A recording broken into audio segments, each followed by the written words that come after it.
Welcome back, everyone! This is Jarenitis bringing you Feed the Beast 1.6. Today we are starting on episode 106. 106, yeah, baby. Continuing on into the triple digits. Alright, so today we are going to be doing something I've never done before. Today we are going to attempt what I think might be a bad idea and maybe even the impossible. Maybe? We are going to play David Copperfield.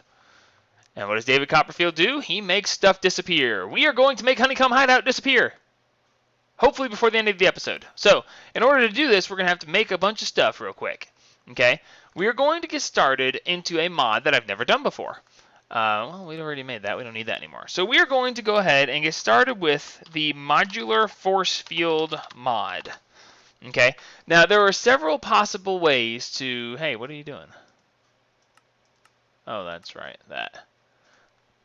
Alright, so there's several ways that you could make Honeycomb Hideout disappear. One would be a lot of TNT, but we're not doing that.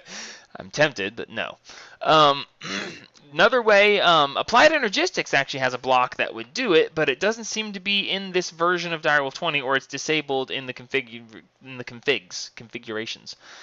So we're going to do it this way, because I hear it's really cool and is potentially breaking, so we're going to do that. Alright, so let's see. We have, the beginning of this is the coercion driver. Okay, the coercion driver is going to require steel and focus matrices and an RE battery. Okay, so before we get started, I know for a fact that it's not going to pull the batteries out because it doesn't recognize that they exist. So we're going to pull a couple of these out first so we don't have to go looking for them later. The other thing we're going to do is not spell worth a crap. And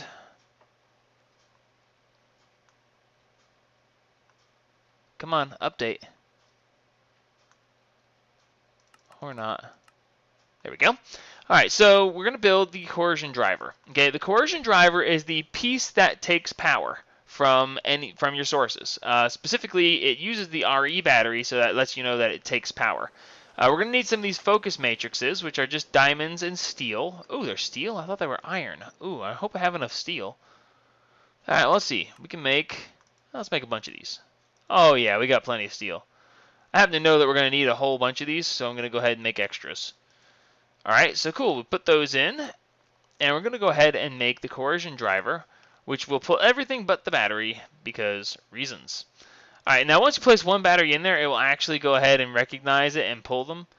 We're going to make, I don't know, 5 of these, just for the fun of it. We probably only need one, but whatever. Alright, I have the stuff, I can make them, whatever.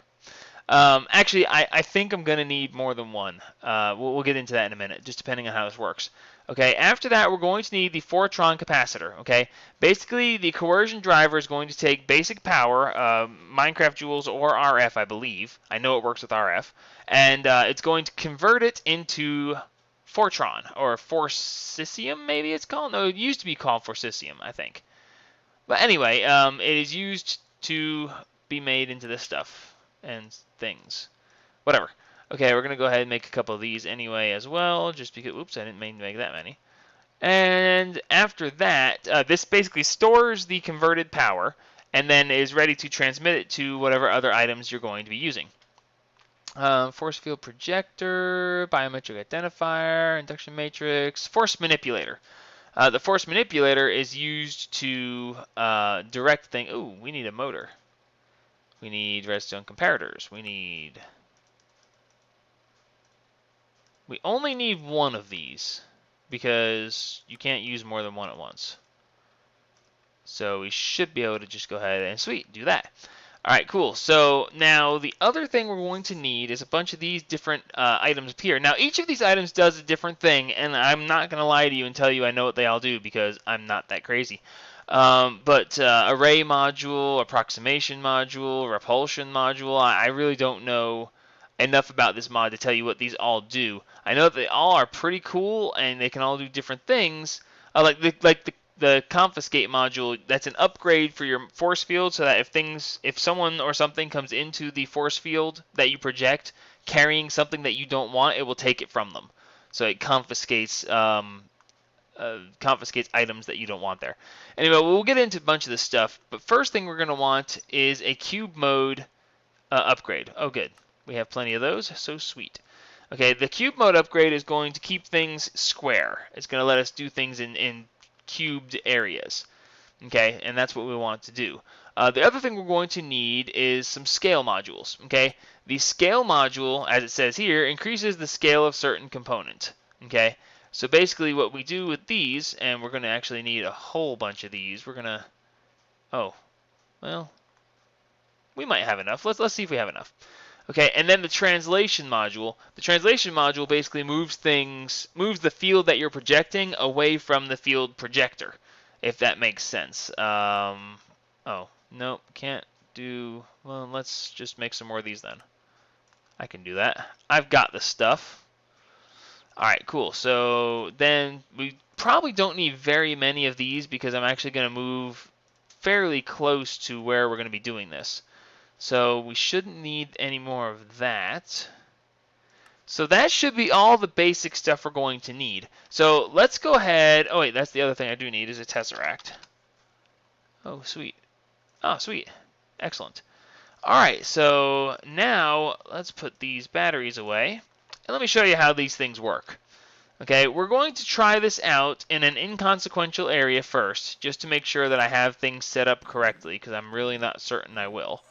But let's see. We're going to take... Yeah, we got the villager's house. Yeah, well, that's kind of a nice place. Well, you know what? We don't really use it for anything anymore, so if I happen to destroy it, I won't feel bad. All right, so we're going to go ahead and set up the tesseract here. Set to main power. Good.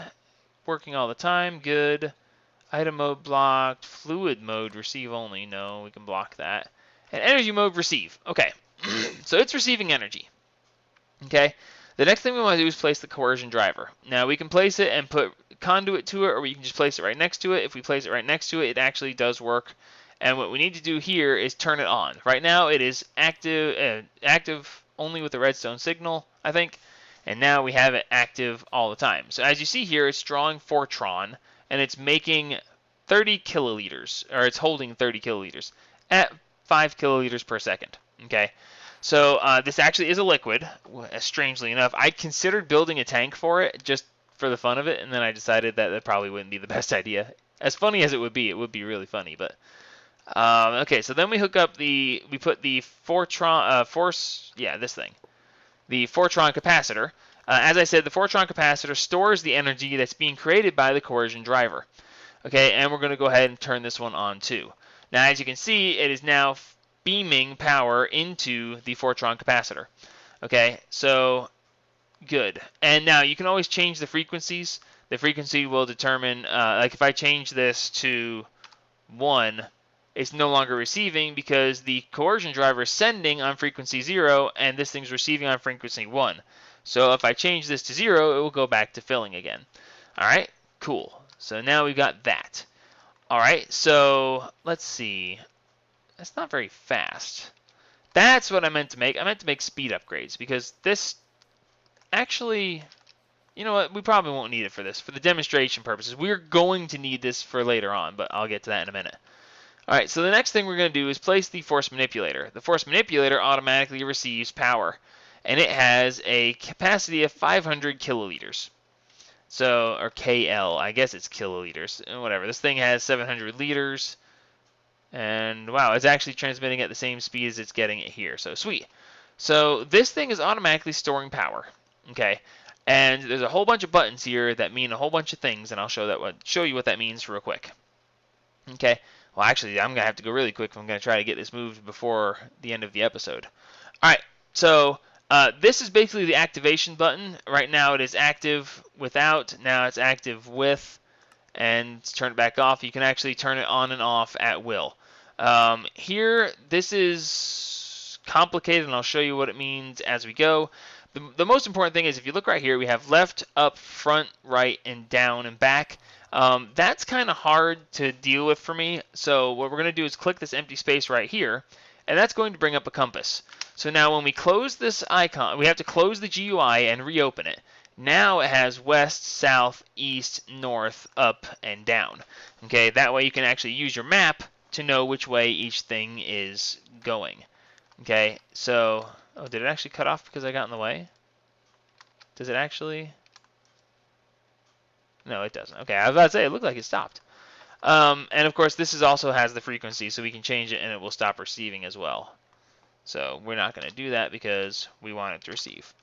All right, cool. So what we want to do is, because we're going to be moving things in a cube mode, we're going to put the cube mode upgrade here. Well, it's not really an upgrade per se, but in any case, now that we have that, we should get an indication as to what this thing is trying to do. There we go. We have that little phantom block showing the movement of what's going on here. Okay, so right now it is trying to move itself to one block to the west. Okay, now, interesting side note, it can't move itself. It's not allowed. Okay, so one of the things we need to do first off is change the direction that it's showing. So we can use a wrench on this to rotate it. And nope. I never remember which way it's actually supposed to be going. Okay, it's always going towards the face that shows these little bars or whatever. So let's see, we're going to keep rotating until we wind up with the bars on top. There we go. So now it should be trying to move things up. There we go. Sweet. All right, so now what we're going to do in this, because it can't move itself, this is where the upgrades that we made come in. So that's to the south. All right, so what we're going to do is we're going to use the, wait, scale. Those are scale. No, these are all scale. I didn't want all scale. I wanted some of the, ah, crap. I made it wrong. I thought I made the transition module.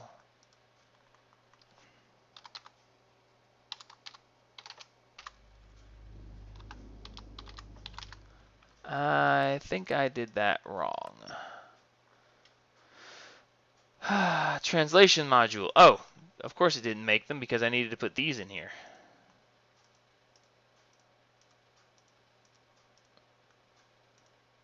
Oh, and that's making more of these. Okay, whatever. I thought that looked kind of funny, but I didn't catch it. Whoops. Oh well. Alright, cool. So now, because this thing can't move itself, we need to move it south. Okay, so basically we're going to find the one here that says south, and we're going to put in a translation module to the south. So one translation to the south, now instead of showing it moving itself up a block, it should show next to it moving up a block. It should show next to it moving up, oh, because of the redstone. I knew I needed to tell you about this. Alright, so the redstone pile right here, when it's showing a pile, it shows any blocks that are being affected. Okay, so if I were to, I don't have a block to place. Come here, dirt. You're going to be my dirt. Alright, so now if I place this block here, it'll show it trying to move it. See, now it shows it because there's a block there. That's what the redstone dust mode means. Redstone dust means it'll show you any blocks that it's currently trying to move. If you click it, it moves to block mode, a redstone block, and now it will show anything that is moving, including the air. It's trying to move the air, but, you know, the air is not really a block, so it's showing it anyway. But it gives you a general idea of what you're trying to move. So we don't want to move that from right there, so we're going to put one more translation module over, and it should now show this fence post. Sweet, it is showing the fence post. Alright, so now we don't want to just move the fence post, because if we just move the fence post, well, actually, you know what, we can. Let's just move the fence post once. So we're going to click this once, and look, it moved the fence post up. Okay, now as you can see, it's stuck with the fence post. Okay, the fence post itself is now the item being moved, even though it shouldn't be because it's only told to be moving on this block. It's doing that because we have anchor mode set. Anchor mode means that it's going to stick with whatever it moved last and try to move it again. So I can actually click this again, and nothing will happen. There we go. And so it moved it again, because it's in anchor mode. Okay? Now, well, no, I don't think the villagers... Oh, yeah, I guess they might try to escape. Well, that's okay. I'm not worried about them anyway. So, let's see. We're going to need to chop out from under here real quick so I can look and see when I get this thing pointed in the right direction again.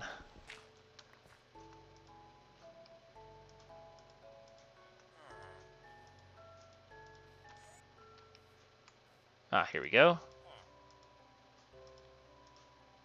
There we go. So now it should be showing that, yep, there we go. Now it's showing it's moving the fence post back down. So let's activate. And it moved it down. Activate it again. And now the fence post is back where I wanted it. Sweet. All right, so now we're going to rotate this thing one more time. Now it's moving things back up. But we don't want to move just one fence post. We're going to go ahead and move everything. Okay, so that's the other thing I need. Do I have my tape measure handy? I do not. Let's run over here and grab my tape measure. I should have it in the ME system. If not, I'll make another one. They're not too hard to make. There we go, one tape measure. You know, this might just have to be the intro to force fields because there's no way I'm going to be able to get this ready to move in time. All right, so from here... Hello? Why isn't this working? Okay, whatever. From that corner of this all the way down to this corner is 26 blocks. Okay, so we need to, instead of moving just this fence post, we need to move 26 blocks to the south. And that's where these scale modules go. So let's see, we're going to get 26 blocks to the south. Now, that is also why there are two south spots here, because you have to have a place for a translation module and a place for the scale module. So if we scale this to the south 26, the next time it should show the entire fence row being moved. And we're one further. Oh, that's right, because we only needed to move it 25 because it already had the one, it was already selecting the first block. So we can take one out of there, and now it will show that we're moving the entire fence. Okay, that's great for that direction, but we don't want to move just that one piece of fence. We want to move everything.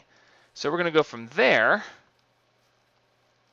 down to here, which is 23. So since it is still doing that corner already, we only need 22 of these particular things.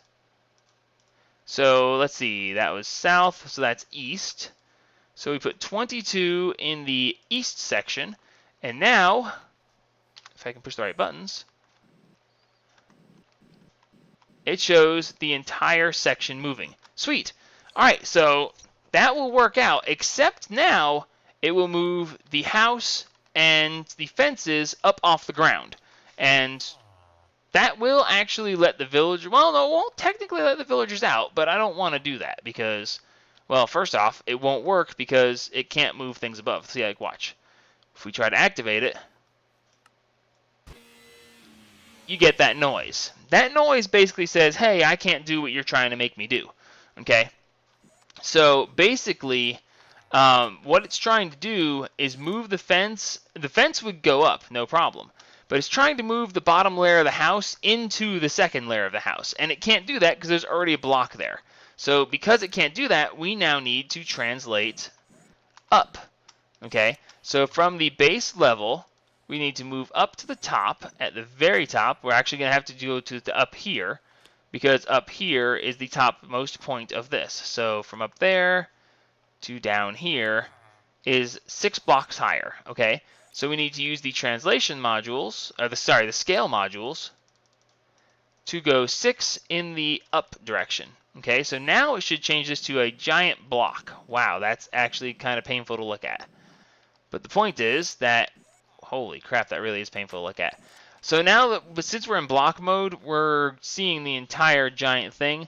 Let's change this back over to the dust mode. Okay, so in dust mode, it's only going to highlight the blocks that are going to be moved. So this block is the one I'm worried about, and yes, it shows it will be moved. All right, so we can now, if we activate it now, it will move the entire villager hut up 1. Except we don't want to move it like that because we'll be moving it off the ground. So because we don't want to move it off the ground, we're going to put one scale module in the downward position. Okay, now by doing that, we should be able to see now that it's moving the ground along with it. So now, let's try this out. This is going to be so cool. We're going to ascend them to the sky. Yoink! Ha! Isn't that cool? We have moved them skyward. I like that. Let's do it again.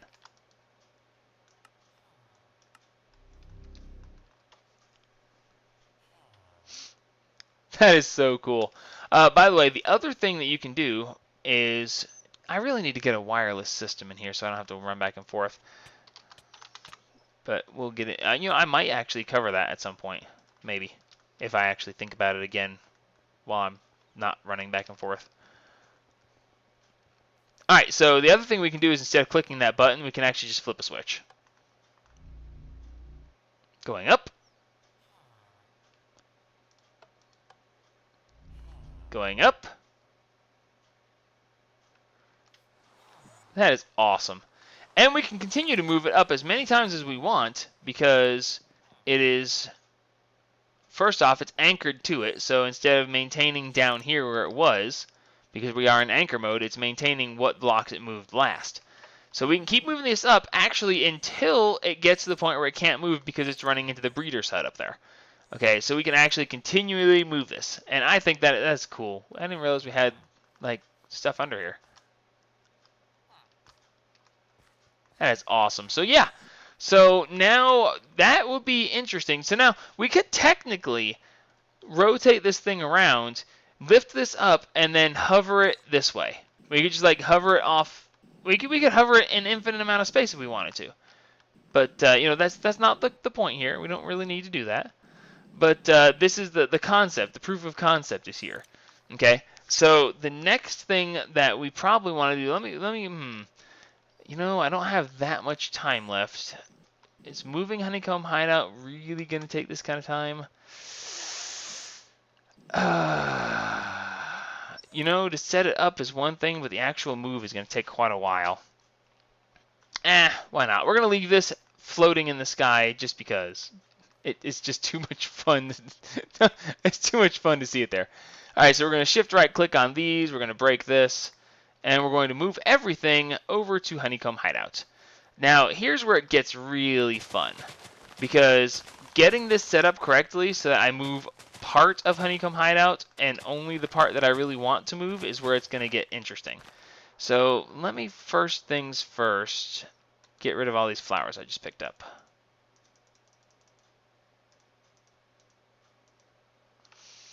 Alright, now let me grab my excavator.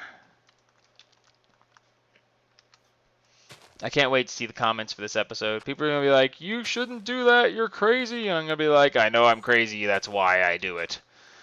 Alright, so let's see. We're going to get down one more right here, and I'm going to have to break through this wall so I can see exactly where we are in respect to the rest of this. Because if I do this wrong, we're going to take off the tops of my tanks, and I don't want to take off the tops of my tanks.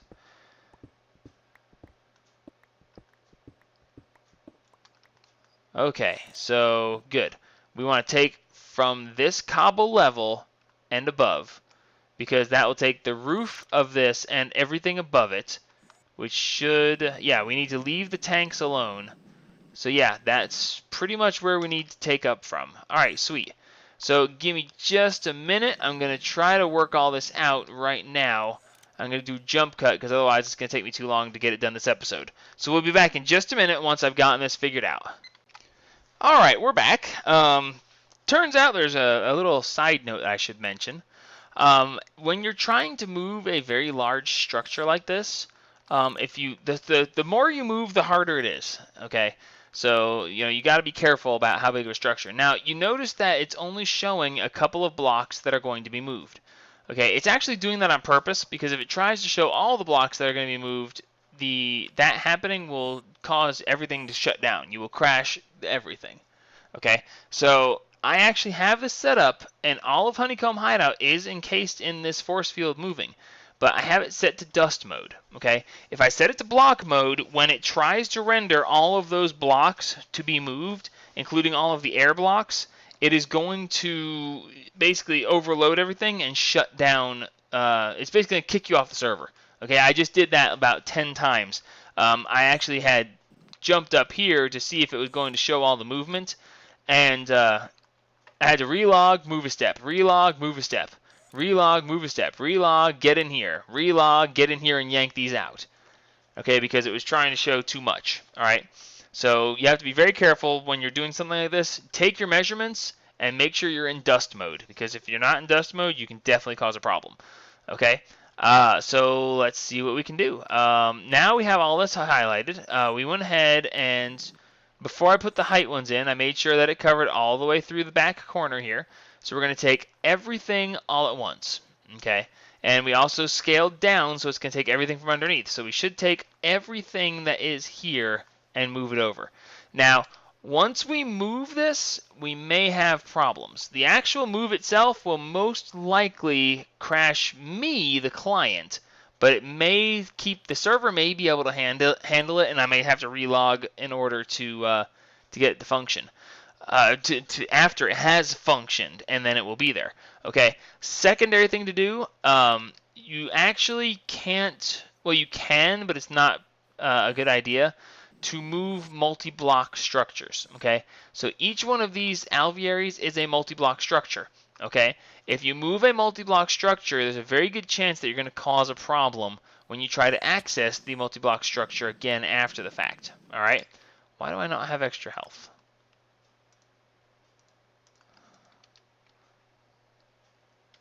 What, you're going to show me now that I have extra health that I've taken these out? No.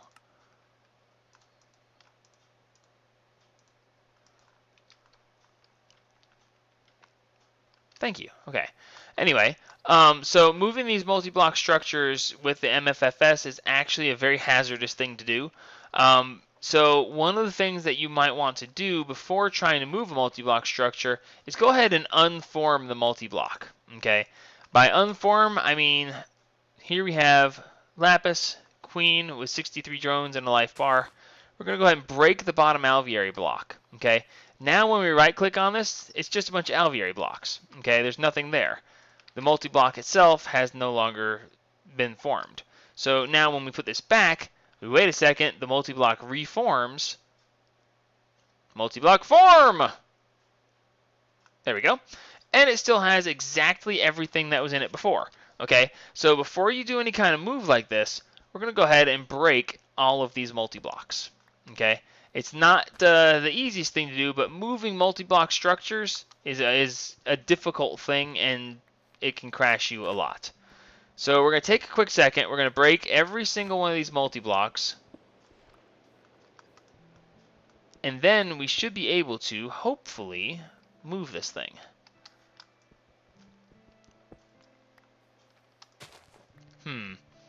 It just occurred to me that I did not get a place set up for this, and we do not have enough time this episode. I think that I will finish breaking all these down, and I will probably have to... Oh, yeah, the Mistcraft portal. I'll have to take the book out of it at least, because with the book in it, it is a multi-block structure as well. So I think if you take the book out, that'll take care of it. I may, if that doesn't take care of it, I'll have to actually break one of the corner blocks. Well, it doesn't have to be a corner block, but any of the blocks. And that should stop it from being a multi-block as well. Okay? If everything goes how I think it will, next episode we'll come back and we will go ahead and make Honeycomb Hideout disappear. Okay, so we've covered the basics of this. Next episode we'll come back. We're going to have to cover a couple more things in the basic side of things.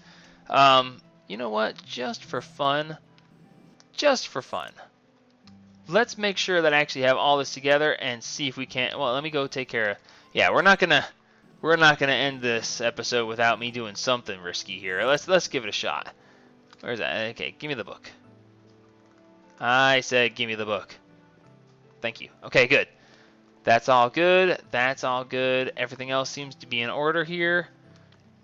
ME system and everything. It's going to take everything. All right. Before we stop, we are going to go ahead and tell this thing to move Honeycomb Hideout vertically. And did I not just tell it to switch that? Thank you. All right, y'all ready for this? Let's see if I have enough power. Okay, it is going to take 4.96 kiloliters per second for 1 second. And we have 165 kiloliters, so we have plenty of power. All right, you ready for this? Oh, here comes the crash.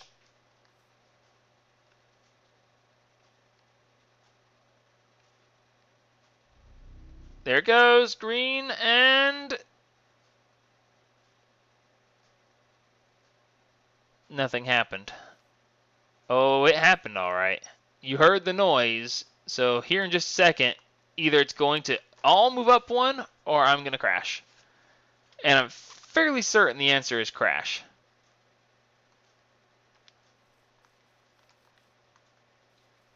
Anytime now. Come on. Okay, I'm going to relog. And see. Yep, it crashed. Alright, well, it didn't crash, but it was working so hard that it couldn't recognize that I was trying to get back in. Sure, let's go with that. Oh, yeah, baby. Look at that. One space up. It didn't technically crash the server. Not technically, anyway. It was working the server so hard that me leaving allowed the server to go back to functioning and finish this. But look, it's all here. Everything's as it should be. The pipes aren't quite connected right, but you know what? That was cool. All of Honeycomb Hideout just levitated one. And now, because I can... One more time!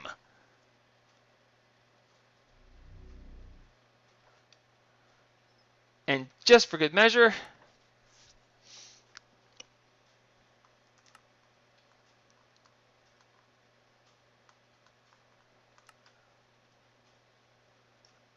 Come on.